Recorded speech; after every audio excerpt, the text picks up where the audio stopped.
Hi, my name is Chunlan, and today I want to talk about how to overcome social phobia, or in other words, social anxiety. You might notice I've used a bit of technology to cover my face. For me, like many others, having something to cover up can feel a little bit more comforting, like a small shield from the world. As an introvert, recording a video and putting it on YouTube is definitely not something I'd normally choose to do.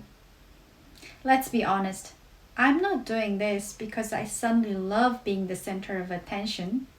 I'm doing this because it's part of my course project. But I genuinely believe that social anxiety can be improved or even overcome with the right strategies. If I can do this, so can you. So here's me showing my real face without any tech to hide behind. Let's start with a simple question. Why are some people terrified of speaking to strangers, raising their hand in class, or presenting in front of others? Well, the reasons vary. For some, it's part of their natural temperament.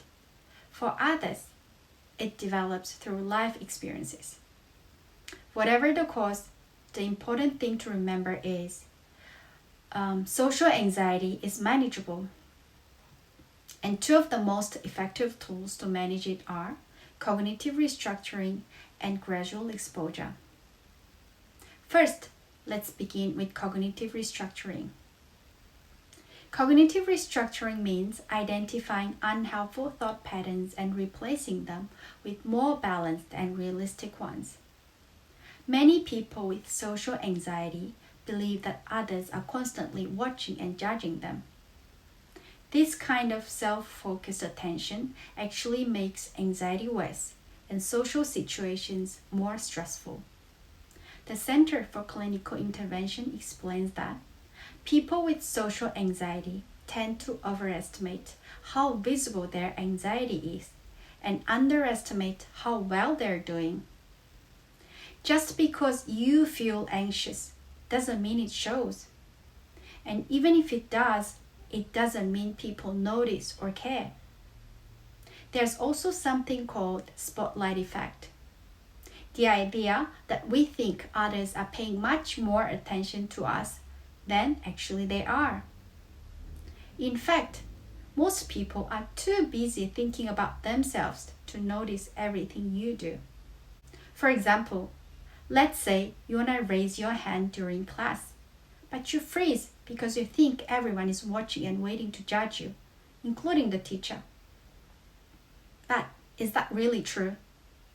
In reality, most of your classmates might probably focus on their own thoughts, notes, or nerves. Some might not even notice when you speak. And if they do, it's often because they are interested, not because they're judging. As for teachers, they're usually glad when students speak up, and most of them really appreciate questions and love to see you getting involved. So, instead of assuming the worst, try focusing on the positive. Your voice matters and people do want to hear it. Understanding this is powerful. Once we realize our thoughts might not reflect reality, we can start to reframe them. And that's exactly what cognitive restructuring is all about. So next time you worry about being judged, remind yourself, people are probably not paying as much attention as you think. Now let's talk about gradual exposure. Gradual exposure is a behavioral technique where you face your fears step by step, starting with less intimidating situations and slowly working your way up. Avoiding social situations only makes fear stronger, but facing them, even in small doses, builds confidence. Why does it work? It works because it helps your brain learn that situation isn't actually dangerous. Over time, this reduces your anxiety, a process called habituation. For instance, if you're afraid of speaking in group settings, you wouldn't start with a big presentation. You might begin by saying hello to a classmate, then progress to asking a question in class, later speaking in a small group. Here are a few more examples. Making small talk with a cashier or barista, ordering food over the phone instead of online, attending a social event where you know very few people, or even just holding eye contact during a conversation. The key is to be consistent and start with the small and manageable steps. Each time you face your fear without avoiding it, you build resilience. It's also important to move at your own pace. Gradual exposure doesn't mean throwing yourself into terrifying situations. It means taking one small and doable step at a time in a way that supports growth, not panic. For me, I started with something simple. During my morning jogs, I made it a goal to say good morning to the people I passed. At first, I only greeted those who seemed friendly or made eye contact with me. But eventually, I got comfortable enough to saying it to nearly everyone. And that tiny change built real confidence. And that's the power of gradual exposure.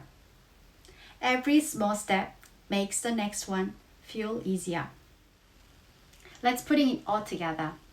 When you combine cognitive restructuring, which is changing your thinking, with gradual exposure, that is facing your fears step by step, you create real and lasting change. I'm still on my journey and I'm not perfect, but I've come far enough to speak in front of camera and share this with you. Something I never would have done not long ago. If you deal with social anxiety, you're not alone. Many people do, and it doesn't define who you are. You can learn to manage it. Start with your thoughts. Take small steps. And most importantly, don't give up. Thank you for watching. I hope this gave you some insight and encouragement. Take care and remember, the spotlight isn't as bright as it feels.